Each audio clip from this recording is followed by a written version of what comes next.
dhageysta ama daawada ku soo dhawow qaybtii 7 sheekadii la magac baxday qaladkii murugada badnaa.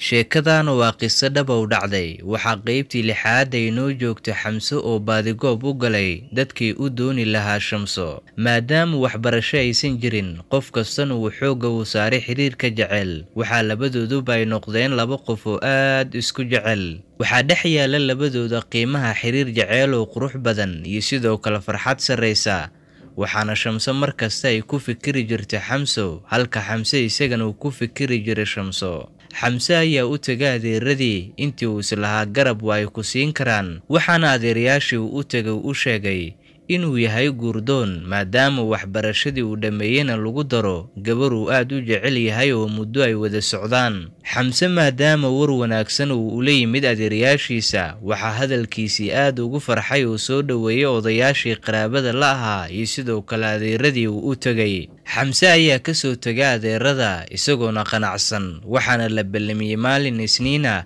iyadoona la soo imaanayo guriga Xamso si go'aan wadajir ah loo wada gaaro. Shamso iyo Xamso waxay halkoodii ka sii wadeen xiriirka jaceylka farxadoodiina waa sii siyaaday maadaama uu soo ifay leerka mustaqbalkooda. sida ballanta ahayd waxa maalin Isniina xaafadda yimid adeerada Xamso iyo sidoo kale odayaashii la ballamay waxaana guriga ku soo dhaweeyay reerka Xamso iyadoona martida timid loo sameeyay martiqaad wanaagsan. adeeradii iyo qoyska Xamso waxay ku heshiiyeen in loo tago reerka Shamso si gabadhooda loogu doonto.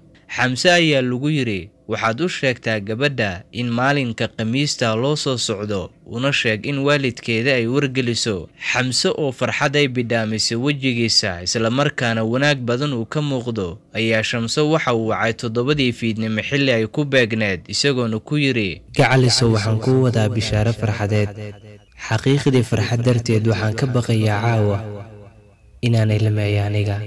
Shamso oo sugula bishaarada ayaa waxay tiri gacaliye waa maxay bishaarada ii sheeg waxba ha iga qarin waad ogtahay farxadaadu waa tayda.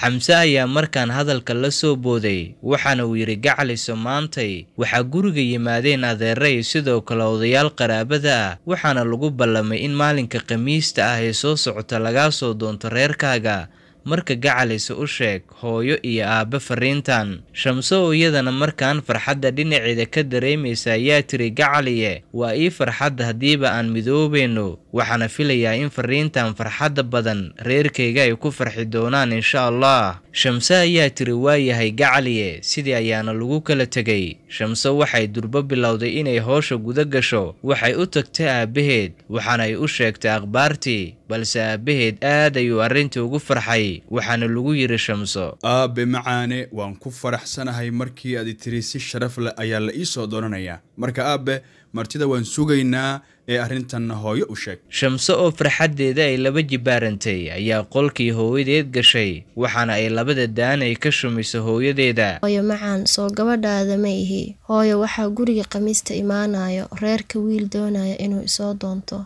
marka hooyo guurkayga bishaaradiisa ayaan ku wadaa. Shamso hooyadeed ayaa soo booday oo ku tiri anigaba waan kula faraxsanahay laakiinse waayo wiilka. Shamso ayaa u sheegtay hooyadeeda in wiilka la yiraahdo Xamso isla markaana waxay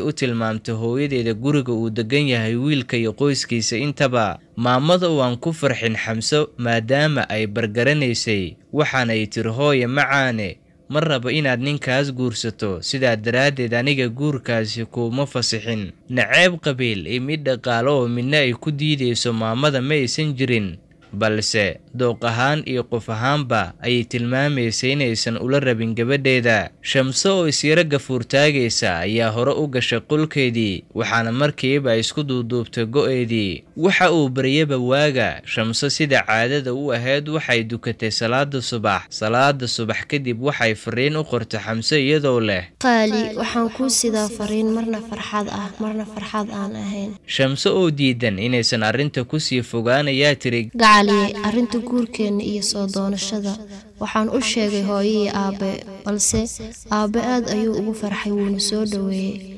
laakiin arrintan hooyo ayaan ku farxin mana garanayo sababta ilaa hadda. Xamse ayaa yiri macaanto arrintan kula laabo aabe una sheeg in hooyada xaggeeda diidma ay ka timid. Labadoodaba waxay ku kala tageen ballana in aabe Shamse ay u tagto si ay u wargeliso isla markaana ay ugu sheegto waxa soo kordhay. Shamse ayaa u tagtay aabaheeda oo qaxwo ku cabaya banaanka guriga waxaana ay u sheegtay in hooyo ay diidan tahay wiilka ay guursanayso. Aabe markuu arrintaas maqlay aad ayuu u carooday waxaana uu canaantay maamada isagoona ku yiri xaajiyo maxaa kugu dhaca adiga reerka gabadhan soo doontay waa dad aad u fiican walaalay maxaad gabadhan mustaqbalka ugu diidaysaa. Hooyada waan jawaabinayaa iska sii wadata hoosheedii maalinlaha ahayd.